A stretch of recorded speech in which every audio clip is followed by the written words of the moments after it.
Người yêu ơi anh biết trái tim anh thuộc em, nguyện trần cả trái tim yêu em suốt đời, nguyện cho tình yêu ta luôn đẹp ý chang mãi thôi.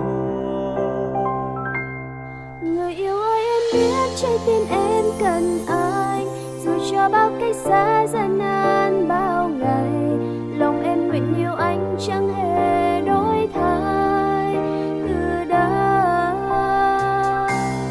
Một chặng đường sẽ không như mơ, không như thiên đường, đường cạnh Chúa sóng gió sẽ vượt qua. Một chặng đường sẽ không cô đơn, không thay lo buồn, bởi vì Chúa luôn bên cạnh ta, người yêu ơi.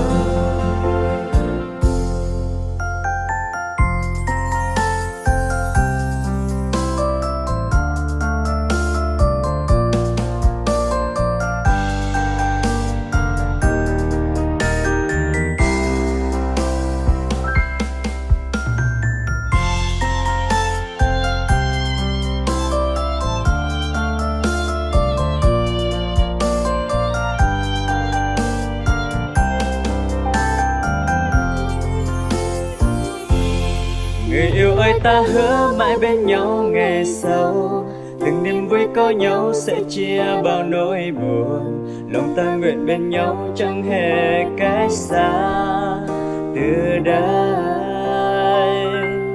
Và giờ đây ta đứng trước ngôi Cha toàn năng, cầu xin Chúa dắt đỡ chăm lo mỗi ngày, lòng ta nguyện cậy nương nơi Cha tình yêu từng bước đi.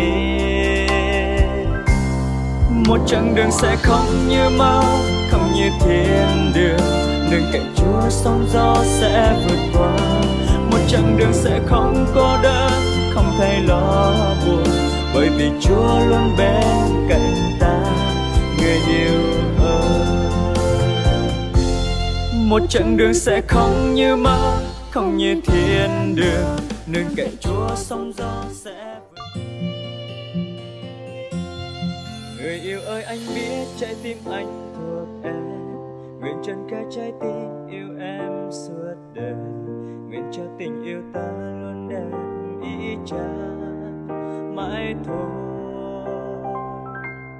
Người yêu ơi em biết trái tim em cần anh, dù cho bao cách xa gian nan bao ngày, lòng em nguyện yêu anh chẳng hề đổi thay từ đây.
lần pha yang đột nhằm lo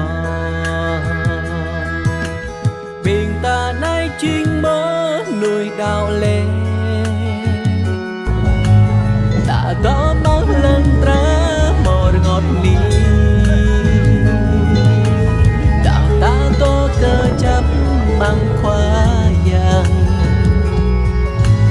du khoa yang hoài lặng bình ta ở khoa yang ma ơi con đâu im rơi cơ có tôi chẳng bằng tớ lời xóa rơi có tôi thơ tôm ta lời nham ý chẳng có câu ca chẳng mang ý khoa yang Giêsu có nhằm dạ mạng cho có ư án cờ khoa yang ra đây bơ phá mô chân chân xa chân khoa yang đôi nhằm lòng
mang khoa yang du khoa yang hoài lặng bình ta ở khoa yang ma ơi con có im rơi cơ câu tôi chẳng mang tớ lời xóa rơi cơ câu tôi thơ tôm ta lời nham ý chậm mang ý khoa yang Giêsu có nhằm dạ mạng ràn cho có ư án cờ khoa yang ra đây bơ phá mô chân cân thân xa chân khoa yang đôi nhằm lo ban nhạc nhắc tình hình của đội gia đình của cô dâu chào chú rể xin được gửi tới quý vị lời kính chúc sức khỏe lời cảm ơn chân thành với lời chào trân trọng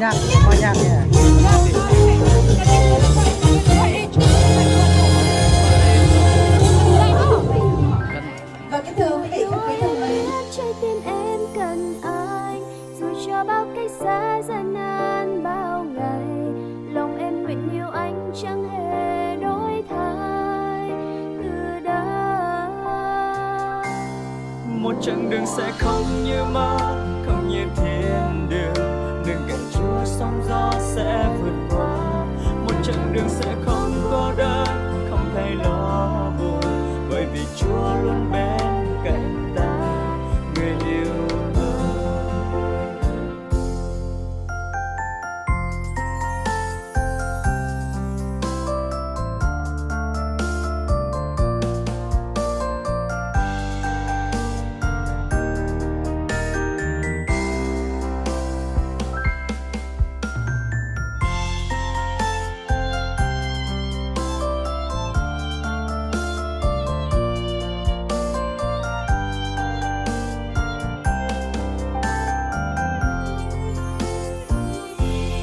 Người yêu ơi ta hứa mãi bên nhau ngày sau từng niềm vui có nhau sẽ chia bao nỗi buồn, lòng ta nguyện bên nhau chẳng hề cách xa từ đây.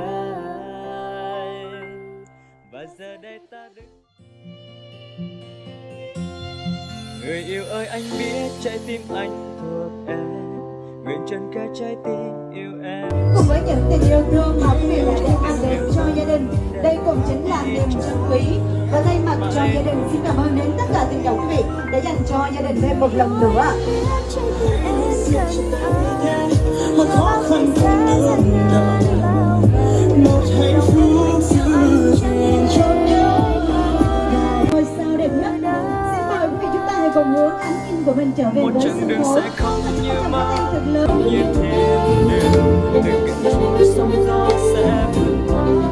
Một chặng Vâng, đường xin sẽ mời chú không cũng có tự do là đau. nam nam viên cũng sẽ tiến bước về với sân khấu ngay lúc bây giờ. Với sự người chú yêu thương của hai quần chúng trong ngày hôm nay sẽ tiến bước về với sân khấu.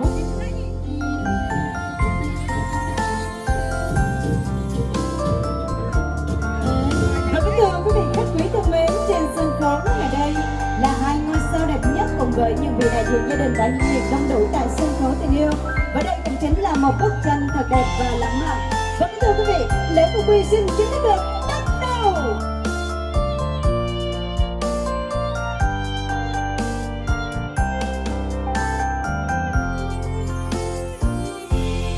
Người yêu ơi ta hứa mãi bên nhau ngày sau, từng đêm. Bữa đi cái em thấy chế hỏi rồi nghe vào sao mà mong nghe to nhưng mang rồi nên là mà tại rộng là sang nó mà tại cái đó nhưng người chọc là mê đó bữa đi tôi biết.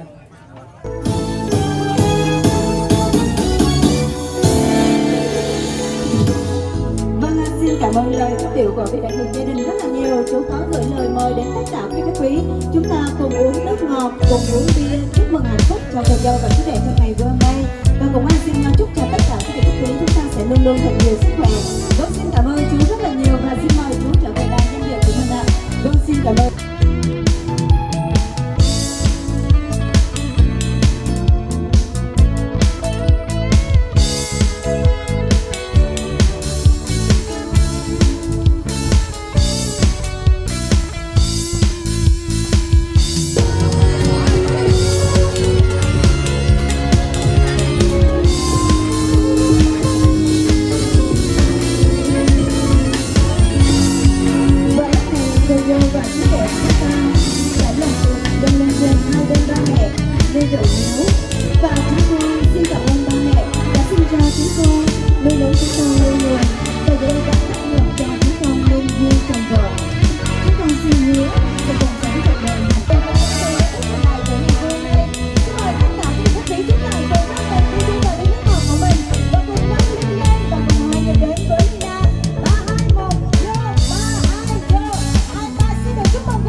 nó sang hơn mà không chịu.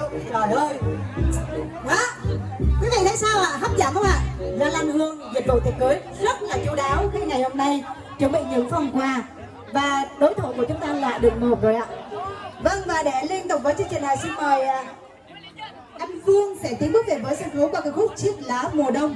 Vâng, xin mời bên họ nhà gái ạ. Vâng, xin mời ạ.